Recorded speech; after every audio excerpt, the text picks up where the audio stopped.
எங்கள் வீட்டு கோலம் கிருஷ்ண ஜெயந்தி கோலம். இங்கே பாருங்கள், குட்டி கிருஷ்ணர் வந்தாச்சு. குட்டி கிருஷ்ணர் வந்தாச்சு. துளசி மடம் பாருங்கள். குட்டி கிருஷ்ணர்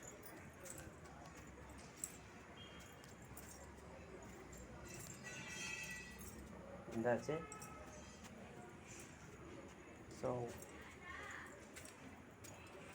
எங்கள் ஆத்து கிருஷ்ணர் பாருங்க, குட்டி கிருஷ்ணர்.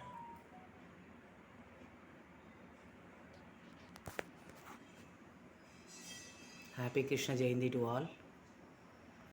எல்லாருக்கும் நமஸ்காரம். இன்றைக்கி அப்போ எப்படி பண்ணுறதுன்னு பார்க்கலாம். பாருங்கள், நான் ஒரு டம்ளர் பச்சரிசி மாவு,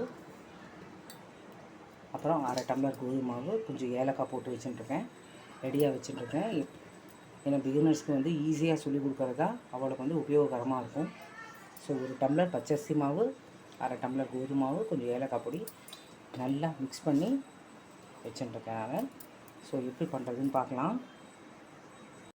பாருங்கள், இந்த ஒரு டம்ளர் மாவுக்கு 3/4 டம்ளர் வெல்லம் எடுத்துட்டுருக்கேன்.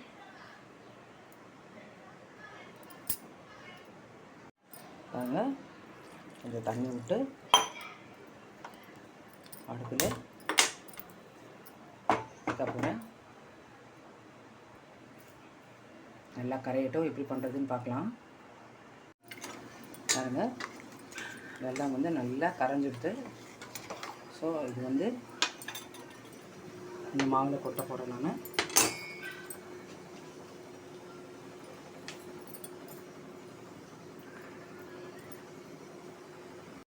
பாருங்கள், இந்த மாதிரி கரைச்சி வச்சுக்கணும்.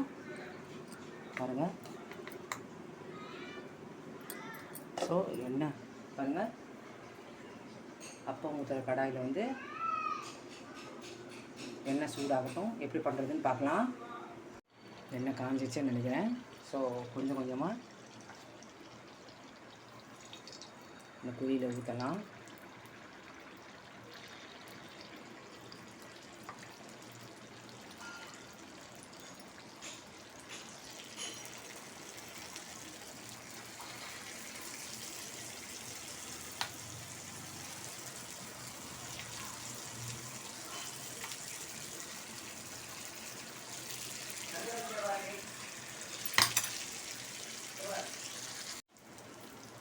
பாருங்கள், அப்போ ரெடி ஆகிட்டு இருக்கு. பாருங்கள், எவ்வளோ நல்லா வந்திருக்கு பாருங்கள்.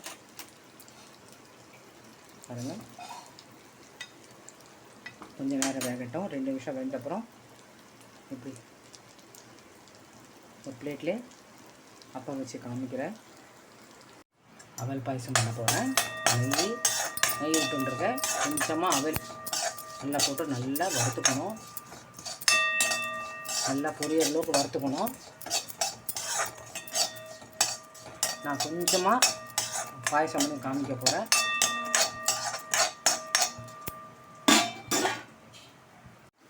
பாருங்கள், அப்புறம் அப்போ வந்தாச்சு.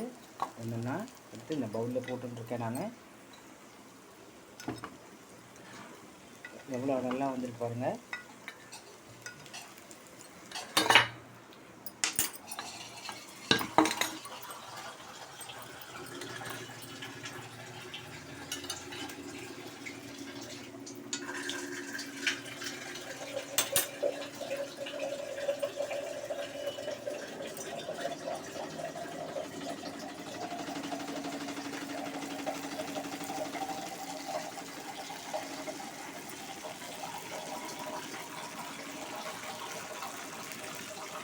இந்த மாதிரி ஒரு டம்ளர் பச்சரிசி மாவு, அரை டம்ளர் கோதுமை மாவு, கொஞ்சம் ஏலக்காய், வெள்ளை கரைசல், இந்த மாதிரி வந்து கரைச்சி வச்சுட்டு கொஞ்சம் நேரம் ஒரு 10 நிமிஷம் ஊறின அப்புறம் இந்த மாதிரி அப்போ போடுற கடாயில் அப்போ பண்ணோம்னா ரொம்ப சூப்பராக இருக்கும். பாருங்கள், எவ்வளோ ஈஸியாக அப்பம் வருது பார்த்தீங்களா. கரெக்டாக அந்த ரேஷியோவில் கரெக்டாக நம்ம பண்ணோம்னா அழகாக வரும்.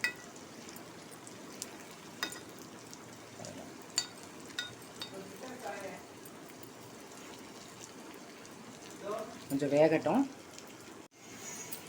பாருங்கள், வெந்தாச்சு. இவ்வளோ நல்லா வந்துருக்கு பாருங்க. அப்போ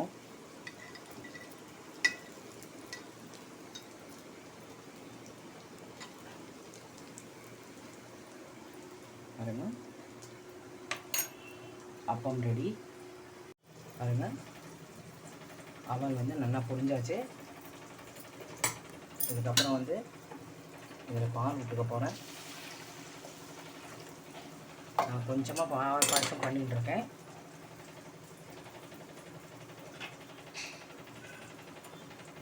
பாருங்கள்,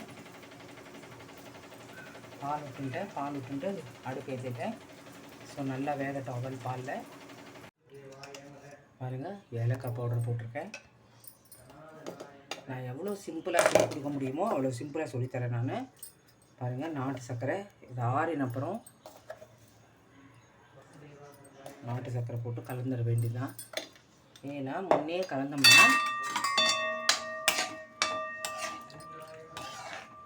கலந்துட்டோம்னா திரிஞ்சு போயிடும் பால். ஸோ பாயசம் ரெடி.